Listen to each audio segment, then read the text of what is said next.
It all started with this disgusting looking Commodore 64 I bought online. After some work, I was able to fix the computer, but the case, no matter what I did, continued being really ugly looking. So I ended up taking a different approach and went for a completely different look. But first, let's see how I got there.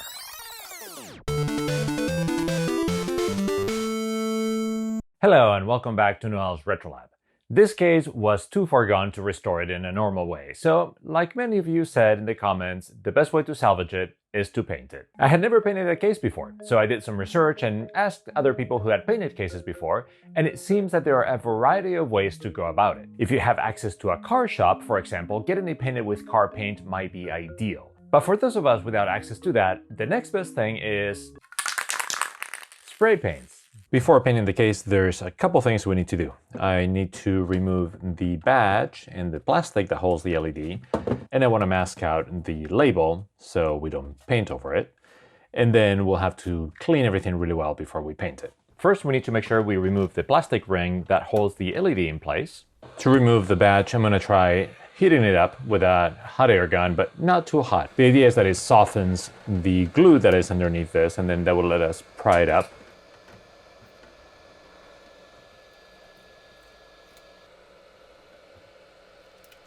There we go. And we also want to remove as much of this as we can.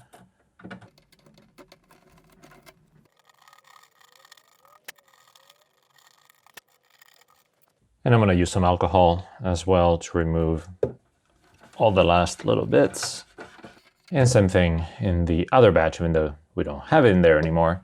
Just want to remove all the last little bits of glue and other remnants.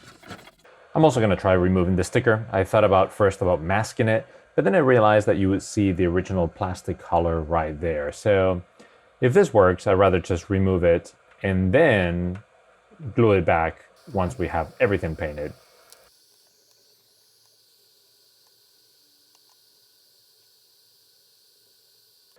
There we go. And then we do the same thing with the rubber feet. Apply some heat until the glue underneath softens, and then we can pry them up. It looks like this left a layer of plastic in there or something, so I continue heating it and I can remove it all with a screwdriver. And then, also like before, I'll apply some alcohol and clean both the label and the rubber feet really well. The idea here is to have it as clean as possible before we move on to the painting phase. And now we come to the really important question. How exactly should we paint the case? I decided to ask my daughter how she thought we should paint it. I think we should paint it black with a rainbow in the corner. And why? Because like that, it has all the colors, and black is my favorite color. And because it's like the spectrum. In other words, something like this. I had to explain to her afterwards that if I did that, a lot of people would be very unhappy with me. And besides, that might be a bit out of my skill level at the moment. Oh, and in case you were wondering about her strange costume, that was just Harry Potter Day. Just about every day is Harry Potter Day lately. The next part was figuring out the details of which paint to use. It turns out that to get best results, we need 3 different sprays. A plastic primer, which makes the paint stick to the surface correctly. This is usually white or transparent. The color paint itself, there are lots of different color shades and variations to choose from, and I could have probably picked a color that was pretty close to the breadbin case color, especially since there are so many variations on the color out there.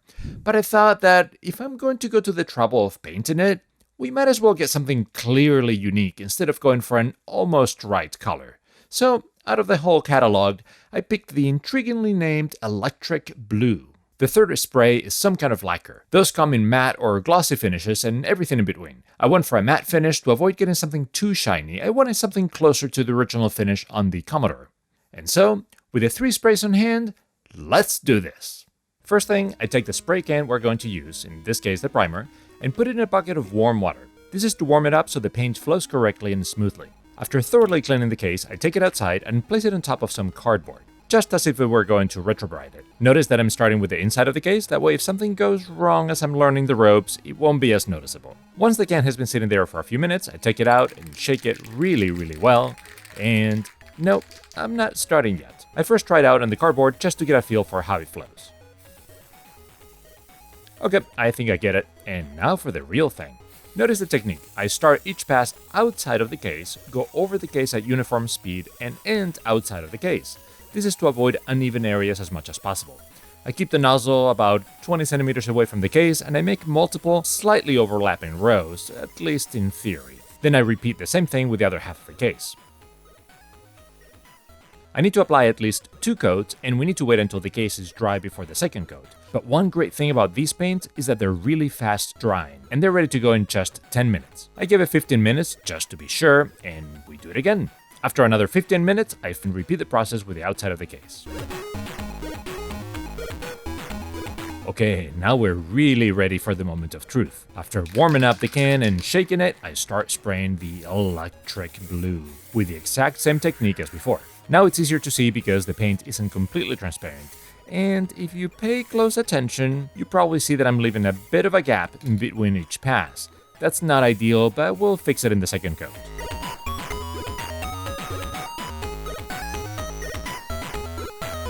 Which is about to happen right now. Yeah, that's looking better already. Just like before, after drying for about 15-20 minutes, I flip the case and paint the outside as well with a couple of coats.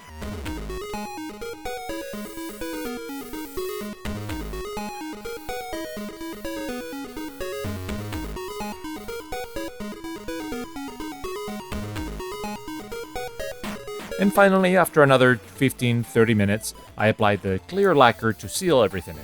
I'm not even showing that because it's completely transparent and it's not even adding any shine to it. And now the final result. Wow, this is great. This looks very even. I love the color, but obviously that's a personal choice. My biggest fear starting this was that it was going to be uneven, that it was going to look bad, that the painting process was going to go wrong, but this was very smooth. It went really well. The only thing that is a little surprising to me right now is the finish. You can kind of maybe even hear it. It has a little bit of a texture. It's not even like the Commodore 64 case. Normally this part has a rougher texture, and then this is smoother. And maybe this is like a paper texture right now. So it's super small amount of grit compared to before. That could be even the kind of lacquer that I put. I put a matte lacquer of that particular brand. Maybe if we had gone with a shiny lacquer or something, it would have covered it more. I don't know. But this is great. I think it's going to be an amazing showpiece like this, especially for something that was in such horrible condition at the beginning. So I'm really looking forward to seeing everything back together and working. The case is looking great. I was somewhat nervous going into this because there was no margin for error, and if I did something wrong, it would come out looking horrible. But I'm really happy how it turned out. Anyway, let's put it aside so it dries out completely, and let's focus on some of the other odds and ends that we need to restore. If you remember from last time, the lid of the RF shield and the metal piece around the cartridge slot were really rusted. So here I'm putting them in a bucket with some of that anti-rust solution and brushing them over to hopefully remove some of that corrosion. And this is how the metal pieces came out after they were there for about 15 minutes, and then I rinsed them out. As you can see, most of the rust is gone and we get those dark spots. That's normal. And they're in the places where there was the most amount of rust, we still have some left over. So I think what I'm going to do is I'm just going to sand it down with sandpaper and remove those big clusters of rust before we continue treating the metal. Like that. There's still some dark spots, but again, that's normal. The important thing is that the rust itself is gone.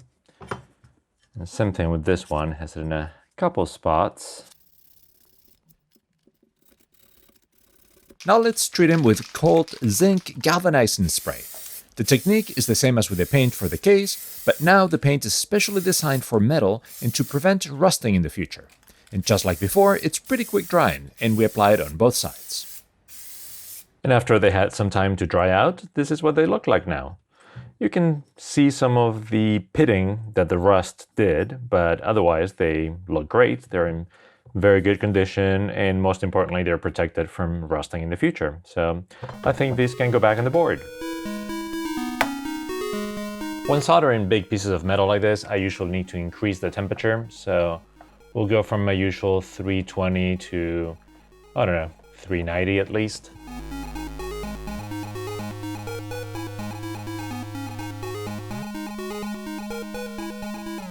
With the RF shield, I don't think there's any point in soldering it to prevent somebody from opening it. So instead, I'm just going to remove that blob of solder.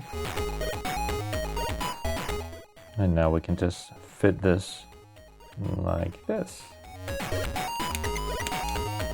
I also removed this metal around the VIC-2 area, and this is not a big deal, but it came with this lid on top, and actually the lid had a built-in heatsink. So if we're going to remove this, which I think is fine, we need to add a heatsink to the VIC-2. So I'm just gonna clean it well. And now I'm gonna put one of those large, or not large, but full-size DIP 40 heatsink. Because of how the VIC-2 chip is, it's only attached to the middle, it's only making contact in the middle, but that's where it gets hot, so that's fine. And then the large surface area just makes it so it dissipates more heat, so that should be good. There's one thing I haven't touched all this time, and that's the manual. And I guess technically I'm not going to touch it now. Let's look at it. I really haven't taken it out of the bag yet. It looks amazingly bad from the outside. And wow, it's amazingly bad on the inside as well.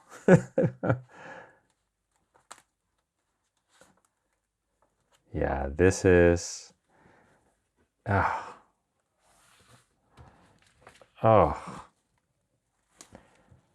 What can we do with this?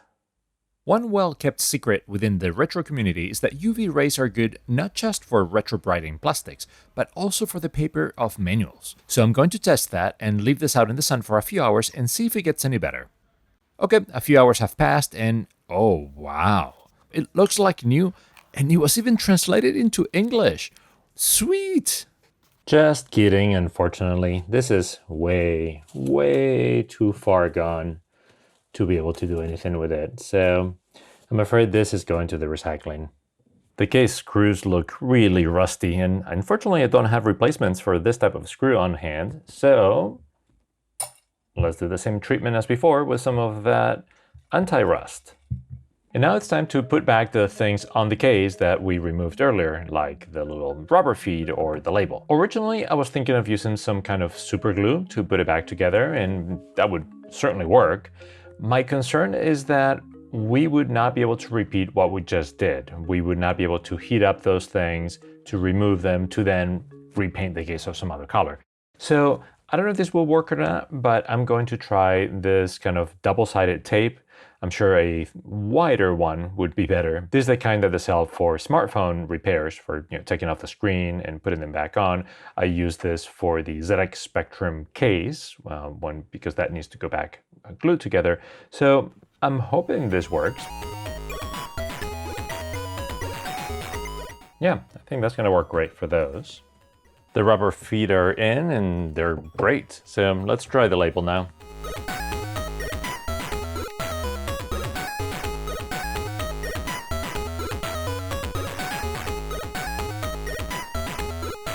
Great. You barely feel anything underneath, and it looks pretty securely in place. So the two joysticks cleaned up really well, just with a quick wipe down. Well, except for the two sucker feet, of course, and those are gone. I noticed that they're different models. I didn't realize that at first. And this one even has a setting here to change it between CPC 464 and I imagine Commodore 64. So I'm sure we'll have an episode at some point talking about joysticks, and it's actually crazy that there are so many variations and that each platform implements them just very slightly differently. So they came out like this, and this looks pretty good. I actually left them overnight in that jar, just because when I did this with the springs, I did it for like 15 minutes or half an hour, whatever it says on the container, and it didn't remove all the rust, and some of these were really rusty. Now, they did turn black, which is kind of weird. It doesn't seem like it's corrosion. I've read that some of those products have some kind of acid that not only removes the rust, but then it actually protects the metal from rusting again, probably by having some kind of reaction like this. So maybe that was it. Okay, let's reassemble the board then.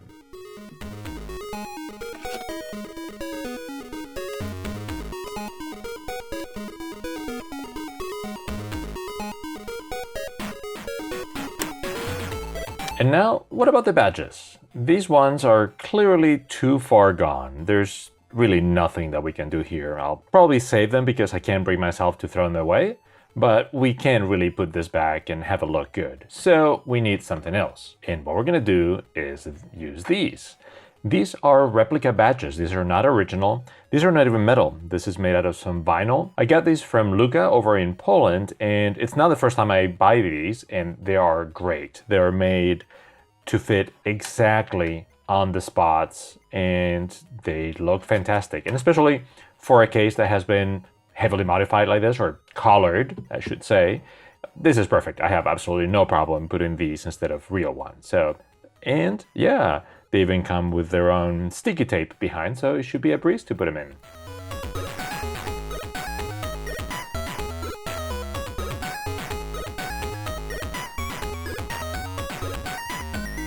Beautiful.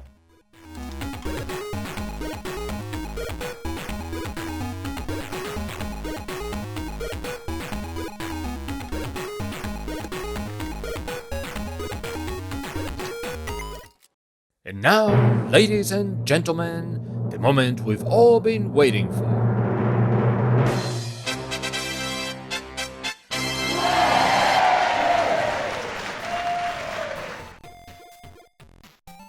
And there you have it. It looks simply amazing. And at least for me, it didn't lose the spirit of what makes it a Commodore machine in spite of the color change. I think there's something about the fact that it matches one of the blue stripes in the label that just ties it all together. We went from this to this. That's quite a transformation. Let's do the now traditional swipe comparison. Wow. I know it's not the original Commodore 64 look, but it's something pretty unique. Originally, I was thinking I would sell it, but now it has really grown on me, and I think I'm going to have to keep it. So chances are you're going to be seeing it in some future videos. And just to make sure that everything is working okay, let's put the Commodore 64 through its paces and play some of my favorite games in the platform. We have to start with Commando, of course.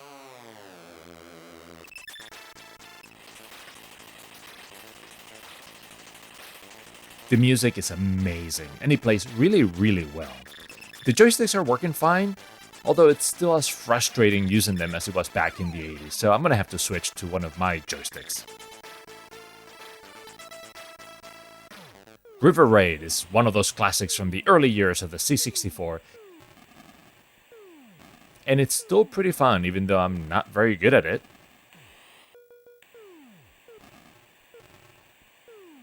And for something different, here's International Karate Plus, which is great. Technically, this game is amazing, and I love how it has 3 competitors by default instead of the more typical one-on-one of fighting games.